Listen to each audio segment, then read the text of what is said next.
bati ko sa lahat. Ang serbisyo ng analytical ay nakikipag-ugnayan sa iyo system, Guru Markets. Magsimula tayo sa pangkalahatang impormasyon tungkol sa korporasyon. Kung kinakailangan, maaari mo itong i-pause. Maaari mong maingat na isaalang-alang ang lahat ng mga tagapagpahiwatig ng korporasyon na pinag-uusapan. Ngayon tingnan natin ang kasalukuyang mga pangunahing tagapagpahiwatig ng kumpanya. Grupo Financiero Galicia Year, ticker, AEAI. Ginawa ang pagsusuring ito gamit ang impormasyon noong Setyembre 01, 2025. Sa pamamagitan ng pag-uuri Guru Markets kumpanya Grupo Financiero Galicia na bibilang sa subkategory. Bank Classic, 30 kumpanya ang nakikibahagi sa pagsusuri. Tingnan ang mga huling solusyon sa dulo ng video na ito. Ang resulta para sa kumpanyang pinag-aralan ay ang mga sumusunod, 4.5 sa 10 puntos.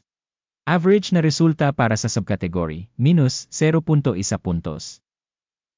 Kung titignan mo ito ng malawak, sa loob ng balangkas ng buong merkado sa amin sa kabuuan, nakita namin na ang average na marka para sa merkado sa kabuuan ay 1.8 puntos. Laban sa 4.5 na rating ng kumpanya Grupo Financiero Galicia YE. Paghahambing ng paggalaw ng presyo ng stock ng isang kumpanya Grupo Financiero Galicia YE at pagbabahagi ng subkategory. Makikita natin na over 12 months ang shares ng kumpanya Grupo Financiero Galicia nagpakita ng pagbabago ng 12.4%. Laban sa dynamics ng presyo sa subkategory na 24.4%. Market capitalization ng kumpanya Grupo Financiero Galicia YE nagkakahalaga ng $5.21 bilyong. Na may market capitalization na $818 bilyon, ang subkategory ay nagkakahalaga ng $1.5 bilyon. Ang halaga ng libro ng kumpanya ay tinatayang nasa $4.8 bilyon. At ang capitalization ng subkategory ay $271 bilyong. Paghahambing ng mga bahagi ng stock exchange at halaga ng libro, makikita natin ang mga sumusunod. Inookupahan bahagi Grupo Financiero Galicia YE sa subkategory kapag tinatasa ang halaga ng stock market ay 0.636%. Ang capitalization ng halaga ng libro ay 1.647%. Pagtatasa ng bahagi ng kumpanya sa market at capitalization ng balance sheet ng subkategory, mabuti, 1 point. Ang kumpanyang nasa ilalim ng pagsusuri ay may mga utang na $1.584 bilyon. Ang utang sa halaga ng libro ay 33% ng equity. Pagtatasa ng antas ng mga obligasyon sa pananalapi ng kumpanya, mabuti, 1 punto. Ang market value to profit ratio ng kumpanya ay 4.6. Na may average para sa subkategory na 21.9. Marka ng ratio ng presyo sa kita kumpara sa mga kumpanya sa subkategory, napakahusay, 2 puntos. Ang tubo sa huling 12 buwan ay $1,120 milyon. Ang mga pasulong na kita para sa susunod na 12 buwan ay pansamantalang tinatantya sa $955 milyon. Pagtatasa ng mga tagapagpahiwatig ng inaasahang kita sa hinaharap kumpara sa subkategory, passable, 0 puntos. Ang ratio ng presyo sa kita ng kumpanya ay 0.5. Ang average para sa subkategory ay 3.1. Pagsusuri ng exchange price to revenue ratio kumpara sa mga indicator sa subkategory, good, 1 point.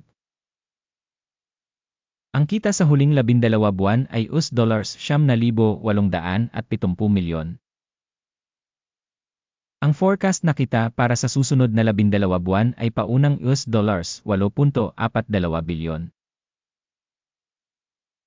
Pagtatasa ng inaasahang tagapagpahiwatig ng benta sa hinaharap kumpara sa mga tagapagpahiwatig ng mga kumpanya sa subkategory, passable, 0 puntos.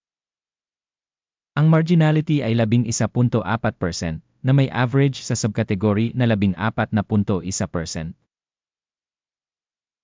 Pagtatasa ng marginality sa paghahambing sa mga tagapagpahiwatig ng mga kumpanya sa subkategory, passable, 0 puntos.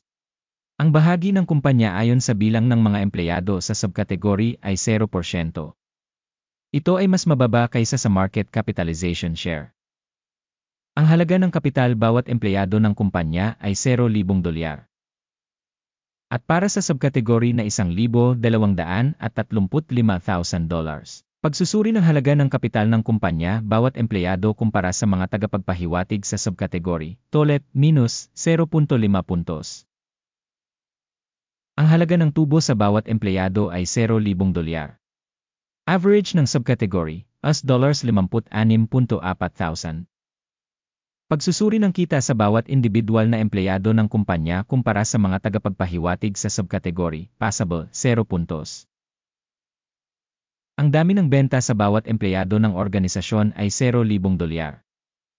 Sa subkategory na $400,000. Pagsusuri ng bahagi ng kita sa bawat empleyado kumpara sa mga tagapagpahiwatig ng mga kumpanya sa subkategory, passable, 0 puntos. Ang dami ng mga transaksyon sa pagbebenta ay 3.1% na may average para sa subkategory na 1.1%. Teknikal na tagapagpahiwatig RESA 14 na nagpapakita ng antas na 24% para sa kumpanya Grupo Financiero Galicia. Para sa subkategory, ang antas na ito ay humigit kumulang 41%. Ang aktual na presyo ng pagbabahagi ng kumpanya ay humigit kumulang $30.27. Ang target na presyo ng pinagkasunduan para sa mga pagbabahagi ng kumpanya ay nasa paligid ng $70.02.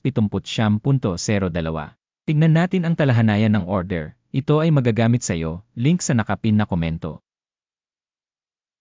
Ang talahanayan ng pagkakasunod-sunod ay naglalaman ng ganap na lahat ng mga desisyon na naunang ginawa sa isang partikular na panahon ng sistema ng impormasyon at sanggunian Guru Markets. Ang pag-access sa talahanayan ng order ay libre at bukas, link sa nakapin na komento. Batay sa pagsusuri ng mga pagbabahagi ng kumpanya Grupo Financiero Galicia. Impormasyon at sanggunian na sistema ng pagtatasa Guru Markets, ang sumusunod na desisyon ay ginawa. Magbukas ng kalakalan para sa paglago sa presyong $30.28. Bukas ang deal dahil medyo maganda ang valuation at price trend ng kumpanya. Ang pagtatasa ng kumpanya ay isinagawa batay sa pamamaraan ng pagtatasa, ang index ng AKIM. Ang take profit ay nakatakda sa 48.65. Ang stop loss ay nakatakda sa 20.91. Sakaling hindi isinara ang order sa pamamagitan ng take profit o stop loss.